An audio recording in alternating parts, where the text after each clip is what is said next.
Hi, I'm Madeline, and in this video I'm going to teach you the thermal stitch. This is very thick stitch. It just uses the single crochet, but the placement is a little bit different than regular. And I found this stitch best for things like pot holders or bag handles. I really like this stitch for. It's a little bit of a slower stitch, but it's a very nice stitch. Now, you can do this with any number of stitches, so whatever your row wants to be, any number is okay. I'm going to go ahead and start with 8 chains because I'm going to do a row of 7. 1, 2, 3, 4, 5, 6, 7, and 8. So once you have your number of chains created, normally you would go back and single crochet into this top loop here of your chain. I'm going to go ahead and flip this over, and I'm going to do my single crochets into this back bump here of the chain. So I'm going to skip the first, and I'm going to single crochet into the next, and a single crochet into the next.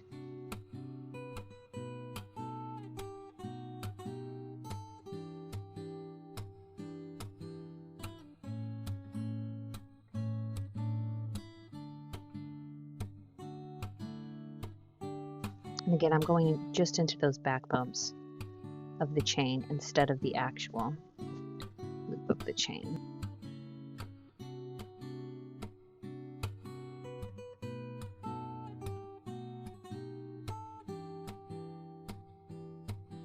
Okay. So once you're done with that initial row, the way this has worked is completely in singles. However, the placement is a little bit different. So you're going to go ahead and chain 1, and normally you would flip it over, work the other row. But for this one, you're going to still kind of work on this back row. So you're going to want to hold it a little bit differently. So if this is where I'm going to be working through, I'm going to go into the back loop only of that first stitch. So I have my chain 1 here, back loop only. And then what I'm going to do is I'm going to also catch the loop from the previous row.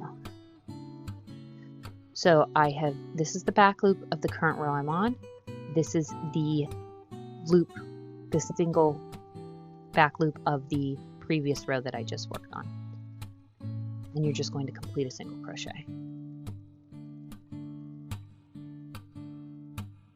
This is the back loop only, and then also catch the loop of that row before it. Now it's a little bit awkward at first as you get going with this stitch.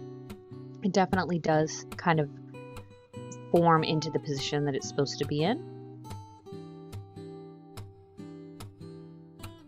Back loop, loop of the previous row,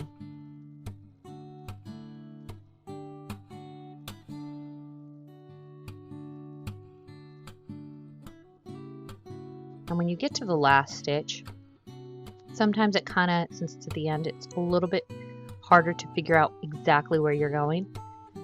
So here's the front of it. These are all my front loops here. So this is my back loop. And then this here is the stitch from my previous row. That's the extra chain right there in this spot. You're going to chain 1 again. And you're going to do the same thing across the row. So here's the front part of it.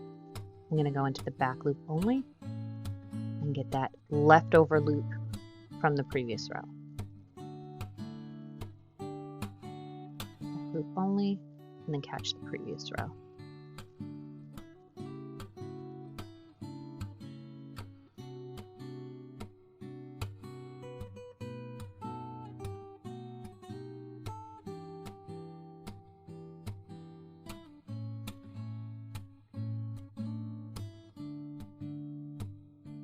And as you can see, it's starting to get a little bit easier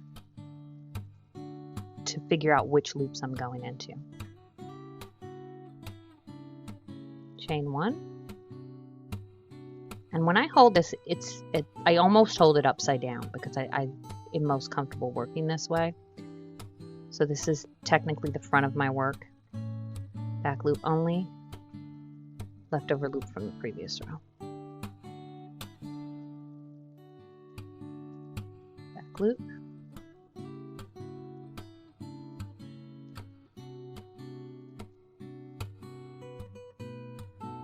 And you're just going to continue this all the way across. You just want to make sure that you, every time, remain with the same amount of stitches that you started with.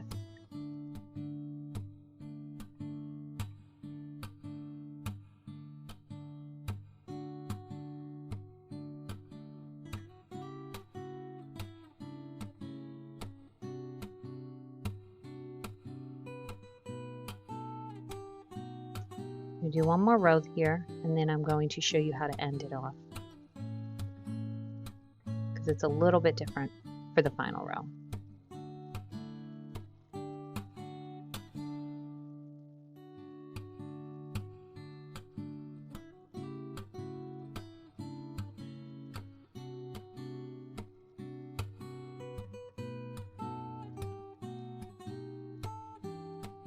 I've gone ahead and done a few more rows here on this. I'm going to end it off here, but this gives you a nice image of what it looks like.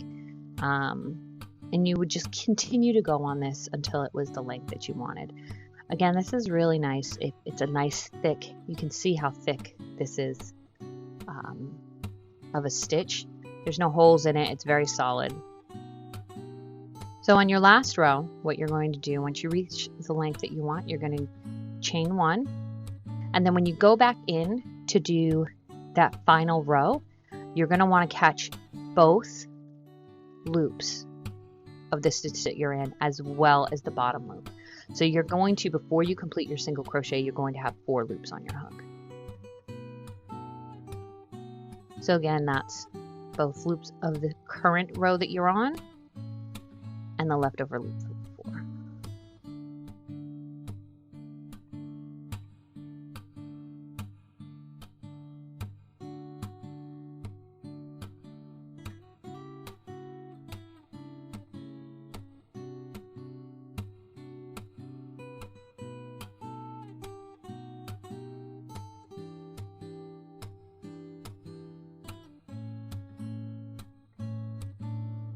And this very last stitch here,